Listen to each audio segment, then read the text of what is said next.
I have learned a lot from writing my literature review and my implementation and building my capstone project. And here's a little bit of information about the process that I took and the outcomes that I've achieved. I think that my capstone project could contribute to my literature review body of work in the sense of how I adapted my implementation in the classroom. And I started off with using ScreenFlows and a Prezi to introduce them to BrainPop. And I think that my literature review covered why to use these programs and how to build motivation, but it didn't necessarily cover the best way to implement them in the classroom. And so a little bit of struggle of getting the students to understand the navigation of BrainPop and Noodle tools, but as the cycles progressed, I learned certain tricks and things to help the students really understand the programs and how to use them to their best capability.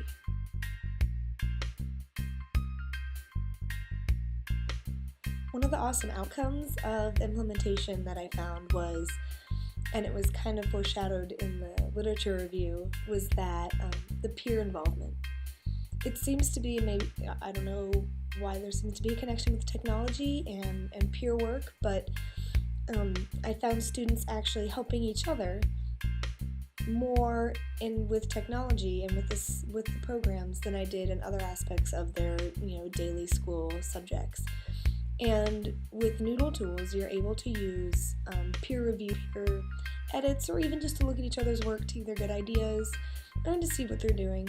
And so that portion of it really surprised me, how much the students not only were motivated by that, but encouraged each other. And instead of necessarily having to raise their hand and ask me for a question, they could ask the person at their table who they knew understood what to do.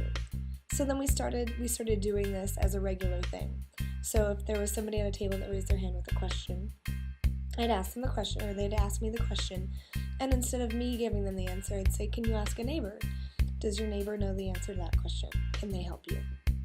And it really helped build not only a peer relationship from the technology standpoint, but it also, then they could take the knowledge that they learned from that partner and give it to somebody else as well. Part of my decision to choose BrainPop and Noodle tools for my capstone project and implementation was the fun aspect of BrainPop and the practical aspect of Noodle tools. When you look at BrainPop, it's really inviting and fun and exciting, and I wanted to catch the students' excitement in that. What I also liked about BrainPop is that there's a lot of small goals and tasks that can be easily accomplished, which kind of what I learned from my literature review gives the students motivation to continue and want to learn more. What I liked about Noodle tools, although it's a little more complicated and not necessarily as inviting when you look at it, having gone through and accomplished the tasks that they learned in BrainPop first, their cycle 1, they could then use that information and bring it into Noodle tools.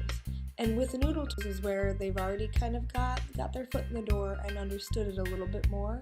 So that way when it came time to enter information that we had gotten either from BrainPop or from the library into Noodle tools, that they understood what they were doing and what the final outcome would be. I chose to use ScreenFlows mainly for my introduction into BrainPop and Noodle tools, just because I thrive from visual learning, and so to actually see the steps that you needed to take in the different programs, I felt could really be done a Prezi for BrainPop. And the Prezi, although it was helpful, the ScreenFlow helped the students even more, and they got it. On the Prezi, it was good to do little details, and passwords, stuff like that, different steps, but to really actually see it in motion and flow through what the user would do on the computer helped them understand what they needed to do when it was their turn to open their laptops and work on it. It was the same thing with Noodle tools, and that was part of the learning process with my capstone, was figuring out what was the best ways I could understand what I wanted them to get out of these programs. One of my favorite documentations from this implementation were my post-student interviews. I interviewed about 8 students, and I just asked them their likes and dislikes about BrainPop and Noodle tools, and whether or not they would use them again in the future. My favorite thing about these interviews was to really see how the students felt, because they were pretty frank and truthful for their likes and dislikes about the programs. And what I was proud of was that most of them said that almost all that I interviewed, said that they would use these programs in the future. And oddly enough, I thought Brain Pop would be the more popular of the two. But from hearing what these students said, it came across that Noodle Tools was more practical for them to use in the future than Brain Pop, which I found interesting, but also good to know for future implementation. Two of the projects that we did during this course were, one, create a game in GameStar Mechanic, and two, create a music video that related to our implementation. I love using the video games that I created as an energizer in the classroom to break up the day, and I love that I can create my own music video as an introduction to a new topic in the course. I'd say that this capstone project has prepared me immensely for future presentations or future implementations in the classroom.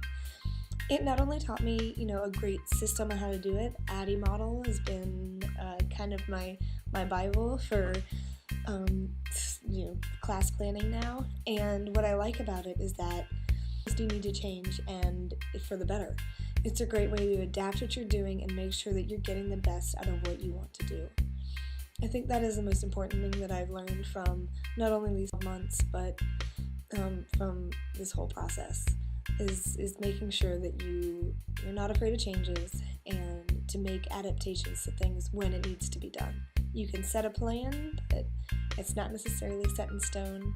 You can always work around it, and especially with students when they're all so individual and different, you need to be able to have that flexibility.